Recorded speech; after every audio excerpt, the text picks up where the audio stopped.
what I promised I will get. So let's say my page 7. Okay. So let's say the following. Problem 9 on 281. And this is in section 2.4. So a line passes through -2, 2 and is parallel to the line whose equation is 2x minus 3y minus 7 equals y. So a line passes through -2, 2 and is parallel, that's a sign for parallel, to this equation, 2x minus 3y minus 7 equals 0. Find y equals. Okay, one more time, let's clarify what this means. We are told there exists a line which I don't know. I don't have the equation. But I know two things about this line. It passes through, somewhere along the line, I have this point, -2, 2. That's one piece of information.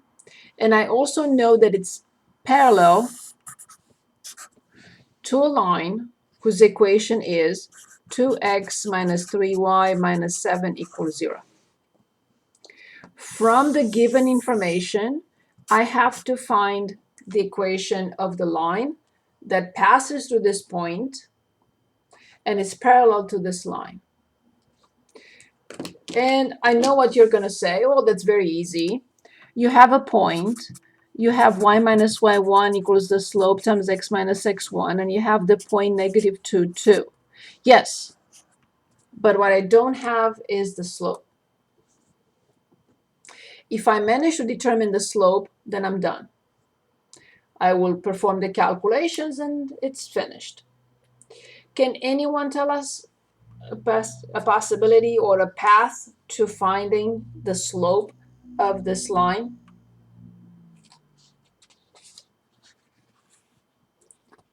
Knowing that these two are parallel?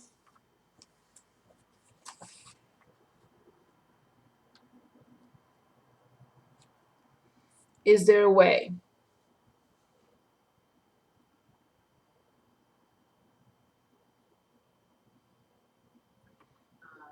Do you incorporate x and y? So the question is, how can I find the slope of this line? Because if I find the slope of this line, I put the number in here and it's done. So we have to go back to what we just said about parallel lines. Parallel lines have the same slope. I am given the equation of this line that is parallel to the unknown line. I'm given it. It's given to us. Is there any way of determining the slope of this line somehow? Because if I can determine the slope of this line, they have to be the same.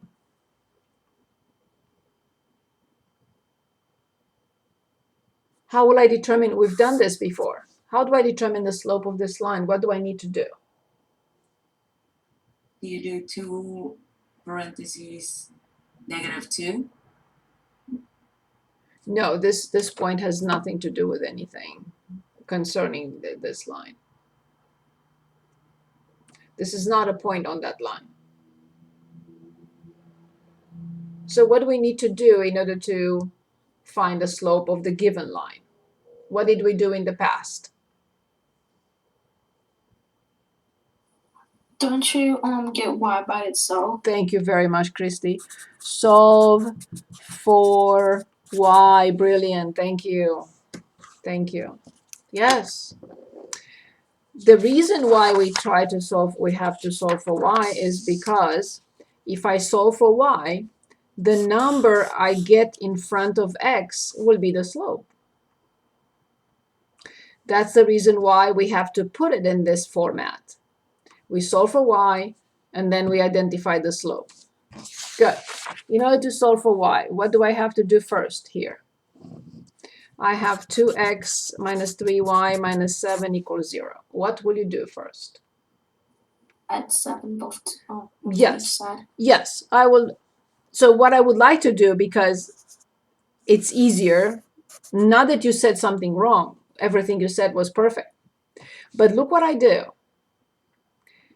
That's how you should always look at and say, hey, what is the easier way out? So if I move this here, I already have it. It's 3y equals 2x minus 7. Nothing wrong with moving 7 and then moving 2x, but then you have to multiply by negative 1. So you will have 3 steps instead of 1. So I realize that if I move this to the other side, it becomes positive and everything is correct. It's not done because this is not solved for y yet. What is the next step? Divide by 3. Of course. And we should divide, thank you so much. We should divide term by term. So divide this by 3, divide this by 3, divide this by 3. This number in front of x is our slope, and this, we don't need it, but this is 0 comma negative 7/3, which is the y-intercept. So we found the slope of this line. The slope of this line is 2/3. What will be the slope of this line that we are looking for?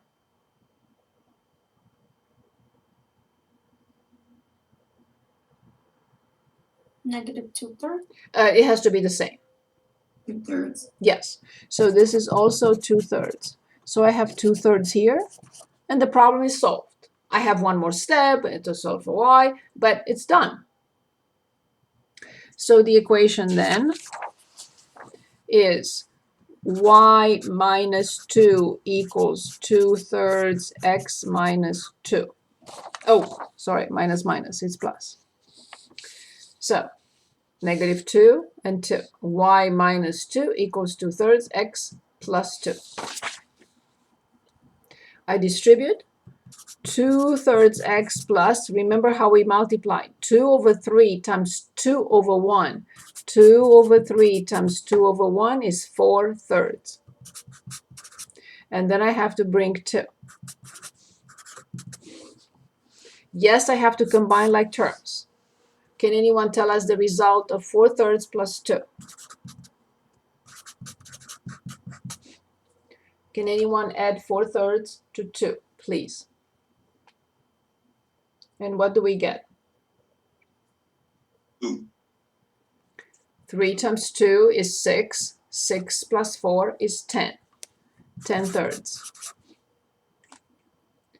3 times 2 is 6 plus 4, because we have to find the least common denominator. This is 2 over 1. The least common denominator is 3. So 3 times 2 is 6. 6 plus 4 is 10. What is this? The equation of the line passing through this point and parallel to the given line. Any questions?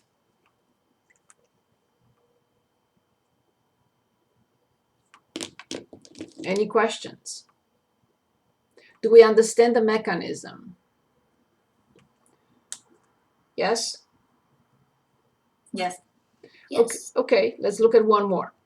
So again, the same problem.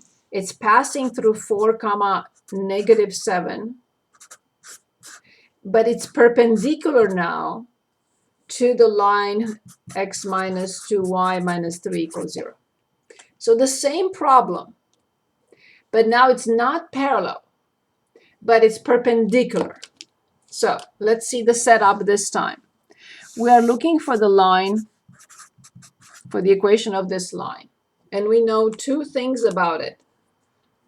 We know that it passes through this point, 4 comma negative 7, but it's perpendicular, 90 degrees, 90 degrees, 90 degrees, 90 degrees, to the line whose equation is given to us, x minus 2y minus 3 equals 0. Again, you can say, oh, that's easy. You have y minus y1 equals the slope times x minus x1, and you have 4 and negative 7. Yes, but I don't have the slope. Is there any way I can determine the slope from the given information? Add 2y. Yes, excellent. So I add 2y. So I have 2y equals x minus 3. It's not done yet. I have one more Then step. we divide by 2. Excellent. We will divide by 2. Perfect. So we have y equals 1 half x minus 3 halves. Perfect. Now, can anyone identify the slope of this line? I'm going to call it M2. So this is M2, and this will be M1. 1/2. 1/2. Excellent. Now, because they are perpendicular, the relationship between the two slopes is the slope 1 times slope 2 must equal negative 1. And I know that this one is 1/2. What should this one be? What number times 1/2 equals negative 1?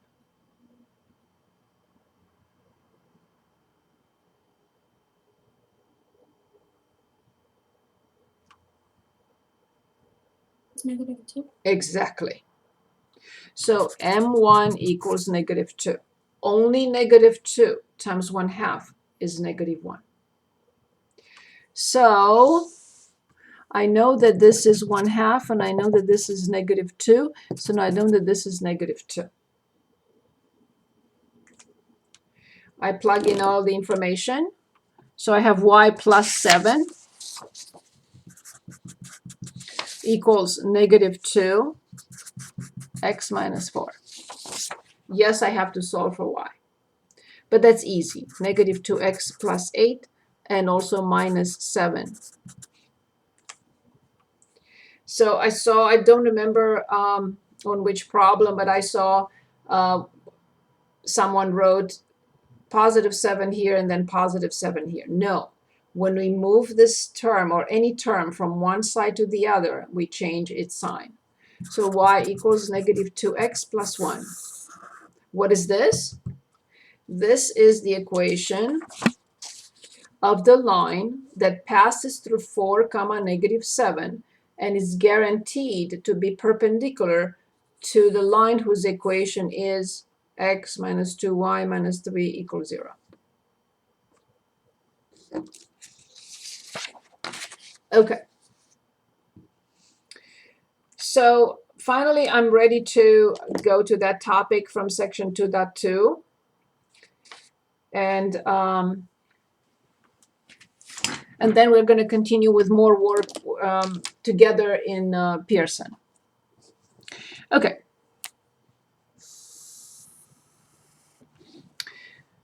Let's suppose this is the distance function.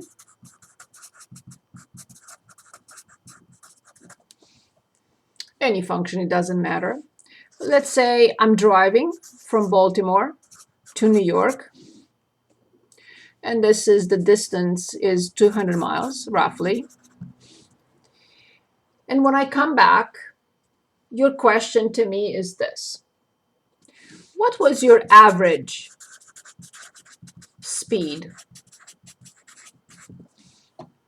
You want me to tell you what was my average speed, meaning let's say it took me, was it heavy traffic? Let's say it took me 5 hours. And you want to know what was my average speed. How do I determine the average speed is the distance divided by the time that I used to cover that distance. So in this case, my average speed was, notice, 2 measurement units, one coming from the numerator and one coming from the denominator. The average speed was 40 miles an hour.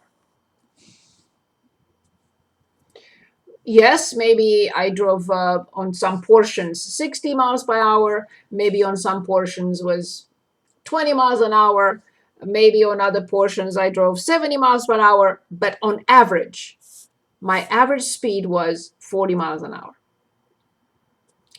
So now, how do I determine the average? This is the average rate of change. This is a very important concept. Average rate of change between 2 points of a function, of course. Average rate of change of a function between 2 points. How do I determine this? Basically, it's the slope of this line. Slope. That's what it was, and that's what it is. So here's an example. Find the average rate of change for the function f of x equals x squared plus 2x from the point x1 with x1 3 and the point with x2 5.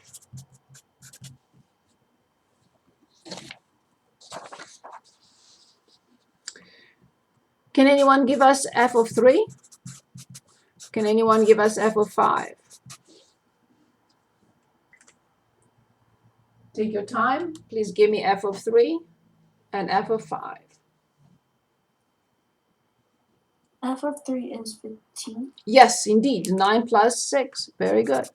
So 3 squared is 9. 2 times 3 is 6. 9 plus 6 is 15. Excellent. And then F of 5 is 35. Indeed. Perfect. 5 squared. 5 squared is 25 plus 10, 35. Excellent. The average rate of change between these 2 points, between 3 and 5, is the slope. F of x2 minus f of x1, f of x2 minus f of x1 over x2 minus x1. I have this, I have this, I have this, I have this. So I can determine the average rate of change of this function, how much it changes between the point with x equals 3 and the point with x equals 5. F of x2 is 35 minus f of x1, which is 15, divided by 5 minus 3. So 35 minus 15 is 20. 5 minus 3 is 2. So the average rate of change for this function between 3 and 5, between the points with x coordinates 3 and 5 respectively, is 10. Now I have all the preparation to move on to something called the difference quotient. That's what I needed before difference quotient. And why the difference quotient is such a big deal. The difference quotient. So the difference quotient is identical, but it will look so much more difficult. Here's why. Because the points this time to find the difference quotient for any function, the points will be, I'm going to label them A and B, doesn't matter. A, x comma f of x, but B will be x plus a little bit, lowercase h, comma, f of that, f of x plus h. So the difference quotient is still between 2 points. Still between 2 points. But they are very close to each other. This is point A with x f of x, and point B is very, very, very, very, very close here. X plus a tiny bit. And of course, the function value at this, f of x plus h. That's why in the past, when we evaluated last week, when we evaluated, we also evaluated for x plus h, a function for x plus h. Why? In preparation for the difference quotient. What's the difference and why is this such a big deal? Well, you have to wait till calculus to see why this is such a big deal. But the difference here is that this is the slope between 2 points that are not close to each other. This one is for 2 points that are very, very close to each other, because eventually in calculus, we will be able to determine the slope of the tangent line using this. Not for now. So this is a preparation for something else. So what is the difference quotient? The slope of this, the slope of this line. Can anyone dictate the slope that we will call the difference quotient? Exactly what we just did. Just mimic with these expressions.